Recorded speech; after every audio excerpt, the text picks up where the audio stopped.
Chess, chess, chess, chess, chess. We're not gonna play chess. Oh my god, hey! Welcome back to my Stager YouTube channel. If you are seeing my face for the first time, hello. My name is Mickey Joe, and I am obsessed with all things theatre.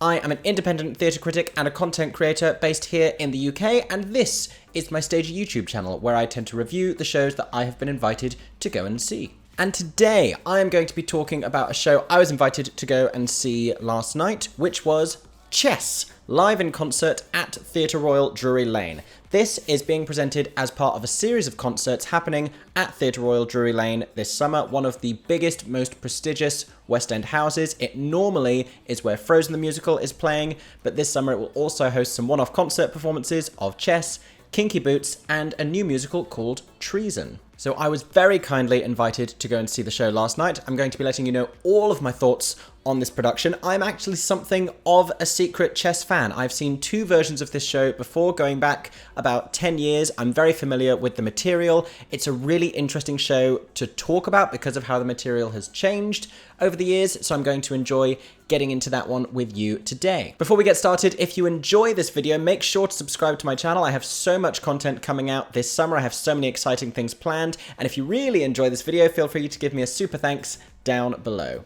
Also, check out this fun ABBA vest that I am wearing. I got it from when I went to go and review ABBA Voyage, and I grabbed it yesterday simply because I was like, oh, chess, this is a checkerboard pattern, and like, hopefully it won't matter that I'm wearing ABBA, even though that has nothing to do with chess. And then I stopped myself and was like, oh, I am a fool, because Benny and Bjorn literally wrote the score for Chess. With lyrics, of course, by Sir Tim Rice. So the vest works on many different levels. Also, if you would like to make sure you don't miss any of my written reviews, as well as my video ones, you can head over to showscore.com. That is available at the link down in the description and in the pinned comment. That is a place where all of my reviews will be collated, as well as all of the other reviews written by all of the other major reviewers in the UK. You can sign up to ShowScore using the link provided. You will automatically be subscribed to my page on there, and you can use it to write your own reviews, which I encourage you to do. Go and review a bunch of shows. Let me know what you thought on all of them. I will be so intrigued to read what you think. Now let's talk about chess. Let's talk about chess, baby. Let's talk about kings and queens. Oh, that could have been worse.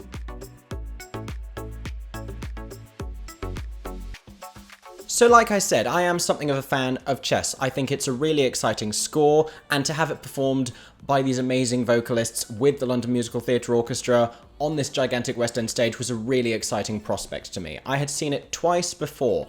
Once was the UK tour around 2010-2011. That was an actor-musician production directed by Craig Revel Horwood, which I believe subsequently went over and toured Canada. That starred Shona White, Daniel Kirk, Poppy Tierney. Great production that I remember very fondly. I subsequently then saw it at the Union Theatre, a really small fringe off-West End venue, in I think 2013. Among a very exciting cast was a young Natasha Barnes playing the role of Svetlana, Natasha Barnes, who would go on to do great things in the West End. And I've also watched the concert version that was filmed at the Royal Albert Hall with Idina Menzel and Kerry Ellis and Josh Groban and Adam Pascal. And the thing with chess is all of these versions are completely different. Like they say, every game of chess is completely unique. Every production of chess is also completely different to the last one. I'm talking different songs. I'm talking different endings. I'm talking entire things being cut. I'm talking entire romances being changed. I'm talking big plot shifts. Like the version that we know now of chess takes place, the first act is all sort of in one time, and then there is a time jump to where we are in the second act. They center around two different chess tournament games, and they take place around a year apart from each other. When it first went to Broadway, this had all been reworked, so I believe it took place over like an entire crazy weekend. There are songs in chess that were originally written for different characters that have now been given to other characters, and you can sort of still hear in the lyrics the motivations and the inclinations of the original character because it doesn't really make sense for the new person. It's very interesting how this show has been reworked so many times. And this production made some very interesting choices as well that made it quite different to productions that I'd seen before. So ordinarily, Florence and the American Freddie Trumper have an existing romance at the beginning of the show before she then meets and falls in love with another character, the Russian Anatoly Sergeyevsky. And that wasn't really played up in this one. They cut a kiss that normally happens. I mean, when I saw it at the Union, they were fully, like, banging at the back of the stage. But this one did a lot less to set up that romance from the beginning, so when it then came to that affecting the plot later on and affecting character motivations, that got a little bit lost. Also, Florence has this whole arc in the second act where she finds out that her father may still be alive and living in a Russian prison after the invasion of Hungary in the 50s that forced her out of her homeland as a child. This is a huge part of her character and her backstory, and she normally sings a really great reprise of a song called Pity the Child that we've heard in the first act. That was cut altogether, which was devastating to me because that's one of my favourite moments in the show.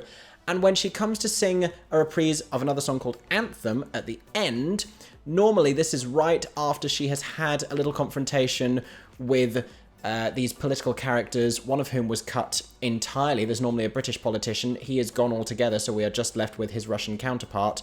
But that dialogue didn't happen whatsoever, so her motivations for singing Anthem, and where she would normally have this kind of emotional breakdown right at the end of the show, are almost completely gone. If you don't know the plot, this may not make that much sense, but ostensibly know that things were removed from this version and nothing was put in its place, so the effectiveness and the potency of certain moments were very much reduced. Also, this version did cut Murano, which is a popular choice. A lot of them cut Murano. You know, it's not really hugely in keeping with the tone of the rest of the songs. The rest of them are very epic and sweeping and grand. It's almost entirely sung through, and Murano is this little campy moment that gives us a bit of an introduction to the location where the first act chess game is taking place in Italy.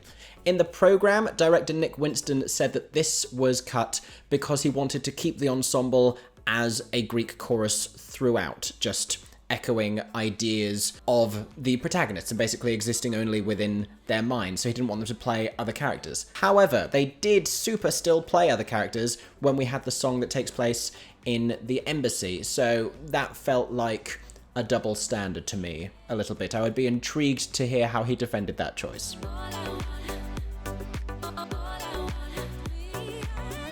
So chess has been staged in concert very often. There was an Actors Fund version years ago in the US with Julia Murney and Sutton Foster and Josh Groban. He then reprised his performance again at the Royal Albert Hall. I believe there was a concert version in Sweden years ago with Judy Kuhn, the original Broadway Florence. And I feel like it's because the book doesn't hold up as well as the score does. And when you have that kind of a show, the answer is always just stage it in concert, listen to the music, and don't really worry about the plot.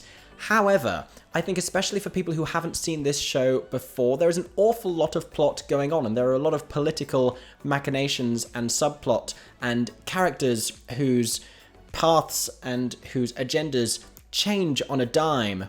And that is all in the lyrics, these very, very clever, brilliant lyrics from Tim Rice. And the issue I had is that if you miss some of these lyrics, you are missing an awful lot of the plot. It's fine for me, I already knew the show. But I do think that this particular concert version of the show failed to deliver the narrative in a really convincing and compelling way. We got the music, we absolutely got the music and the soaring duets, but there were a lot of moments of like, oh, those two characters appear to now be in love, but it wasn't really clear that that was signposted well enough from the beginning, or you didn't really understand why this person was mad at this person, or perhaps the significance of some of the choices that were being made. The performances were phenomenal. The score stands up for itself. I happen to really like the show. I am of the belief that chess doesn't really need fixing. I have a lot of fondness for previous versions of chess. It might be a bit of a guilty pleasure fondness, but it's a fondness nonetheless. I think there are so many great moments in this score. I think there is a richness to these characters and the political period during which this was set. It was the Cold War, if you don't know, so also very topical right now when we're talking about Eastern-Western tensions and the implications and the effect on individuals of invasion in the east of Europe. Extremely topical. But I do think chess is what it is, and I think a lot of changes have been made that don't necessarily improve on the show. I wasn't fond of what happened to the ending On this version, I wasn't fond of a lot of random lyric changes. I don't know if they were implemented recently or had happened years ago. Like I say, every time I've seen Chess, it has sounded completely different, and there are different songs and different lyrics. I'll give you an example. So there's a song called Mountain Duet, and there's a line in this where the Russian character Anatoly sings, "Maybe he's scared, but he didn't seem scared in the game." And last night, whether intentional or not, Hadley Fraser, as the same character, sang, "Maybe he's scared, just as scared as he was in the game." And I'm like, that's a complete 180 of what you used to say. The same character talking about the same person in the same situation. How can it make sense for us to completely invert the meaning of a line and just change it? Like, why was that change ever made? I feel similarly about the song Someone Else's Story. Now, this was a song that was originally introduced in the Broadway production for Judy Kuhn to sing as Florence. It has since been integrated into the show as a song for the other female character, Svetlana, just to give her something to do in the first act, but the lyrics do not make any sense for her situation whatsoever. The lyrics are about someone who has grown out of a relationship and is contemplating leaving it for an alternative and lamenting about her choices and her regrets.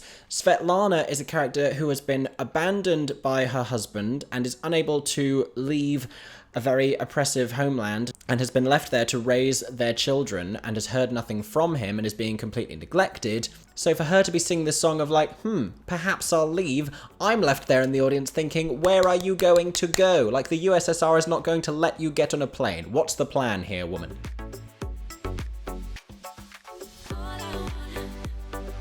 So to circle back and actually give this a star rating, it is a 3-star show for me. I think this is 4-star material if done correctly. I've seen great productions of this show. This was not the one for me. I think too much of the narrative got lost. I liked the idea with the projections, but moments of the projections at the back of the stage were occasionally, and I feel very harsh saying this, but it was a little bit Microsoft PowerPoint custom animation for my liking. I do appreciate that the whole thing was put together on a reasonably tight schedule, but given what you are charging for tickets in these concerts, I do still expect a level of delivery and professionalism, even with the tight turnaround. I liked Nick Winston's direction and choreography. I liked it in some moments more than others. There were some numbers which aren't necessarily always the most exciting in the show that became really exciting. I'll tell you more about those in a minute. There were some moments that normally deliver in a much bigger way that were kind of lost a little bit in this one. So it was really interesting to watch this production as a Chess fan and see so many differences with previous versions, but I'm settling on a 3-star verdict.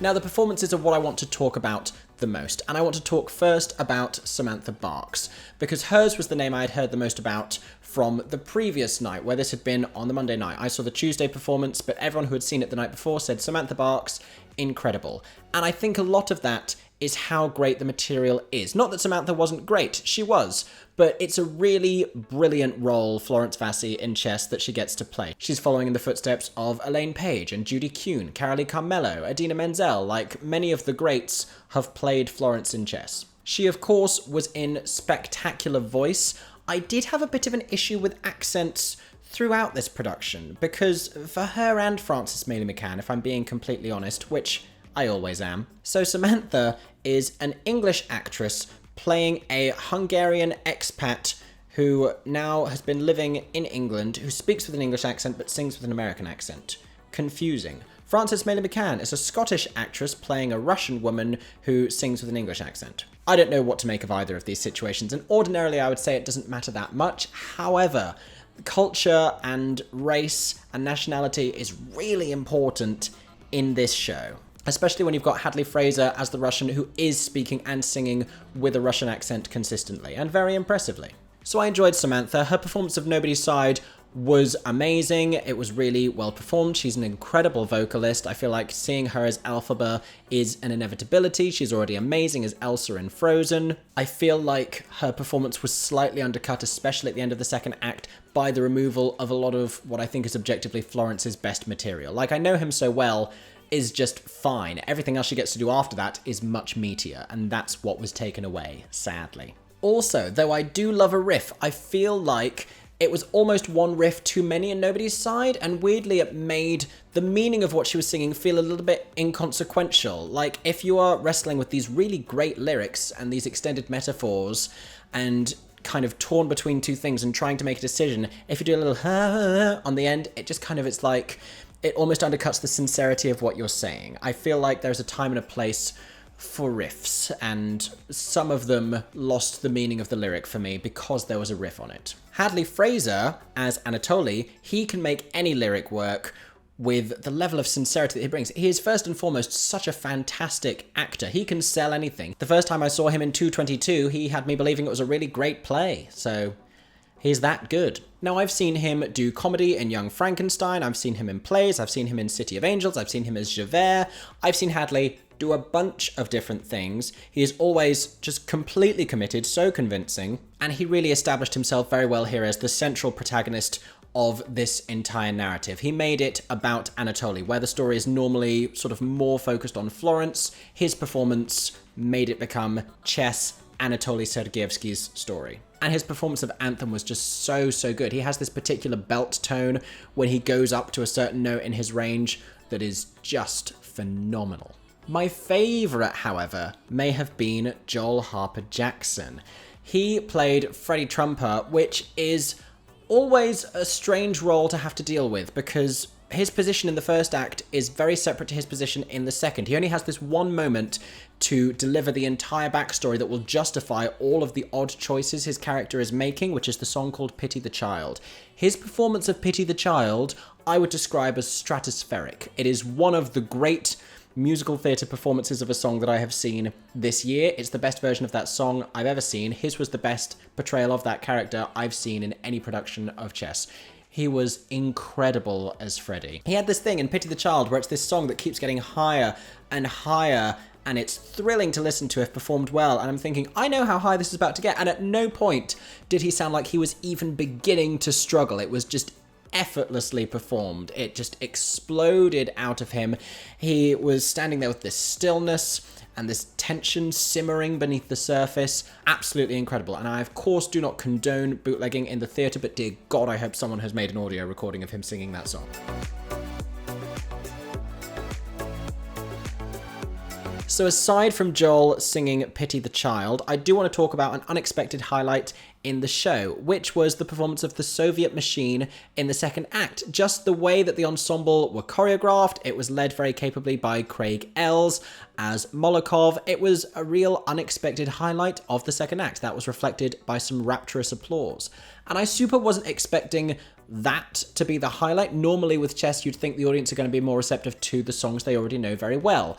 I Know Him So Well or One Night in Bangkok. If you didn't know those were from Chess, now you do. And the thing with I Know Him So Well is it was great. I felt like with Francis and Sam there, it could almost have been in a higher key and it would have wowed me even more, because I'm always with that song waiting for the bit that's really powerful. I'm like, I know there's a really great bit coming up, and then it's almost quite fleeting, and then you're at the end of the song thinking, did I get to the great bit? Possibly it's just a little bit overplayed. We have heard I Know Him So Well performed many, many times. It is surely one of the most iconic musical theatre duets. I myself have performed it during Pride on stage with a drag queen, so, you know, it's been done. And for One Night in Bangkok, I think Joel performed it well. He was directed oddly to deliver the entire thing in this sort of newscaster reporting fashion, which started to grate on me a little bit. And the staging of it all with a TV crew and makeup artists around him,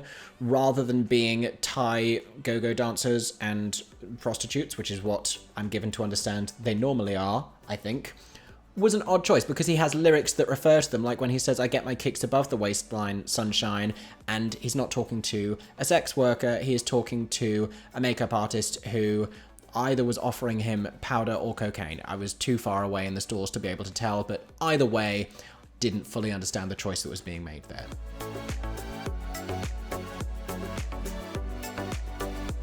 So I'm very intrigued to see what happens next with this show. I think Samantha has already been attached to it before in a concert production in Japan, I believe, opposite Ramin Karimloo. I think the powers that be are definitely looking at this show and definitely considering a revival. I think Broadway has been on the cards for some time, but I think the current situation in the world with everything that's happening in Ukraine, devastatingly, I think is precluding producers from wanting to stage this fully, because whether it's in good taste, whether it's really important and really relevant now, or whether it's just sort of going to be considered as offensive by audiences, I think no one's sure if now is the right time to stage chess given what is happening on the world stage. To that end, I think a concert production to put a feeler out and see how it is received and see how people respond to it has possibly been the plan here. Either that, or it's just that they thought we haven't done chess in a while, it hasn't been seen in London, let's put it on in this concert series because it is a great score, and the London Musical Theatre Orchestra playing chess is just sublime. So those are my thoughts on Chess in Concert at Theatre Royal Drury Lane. If you also saw this production, feel free to let us know down in the comments what you thought, or you can sign up to ShowScore using the link below and go and write a review of your own. If you do that, make sure to send it to me afterwards. I would love to read your thoughts. Thank you so much for watching today's video. I hope you enjoyed. If you did, make sure you're subscribed to my Stager YouTube channel for plenty more content coming soon about all your favourite shows. Also, if you really enjoyed the video, feel free to give me a super thanks down below, or you can go to patreon.com/MickeyJoeTheatre, where you can gain access to some exclusive photo and video content. I hope that everyone is staying safe and that you have a stagey day. For 10 more seconds, I'm Mickey Joe Theatre. Oh my god, hey. Thanks for watching, have a stagey day. Subscribe!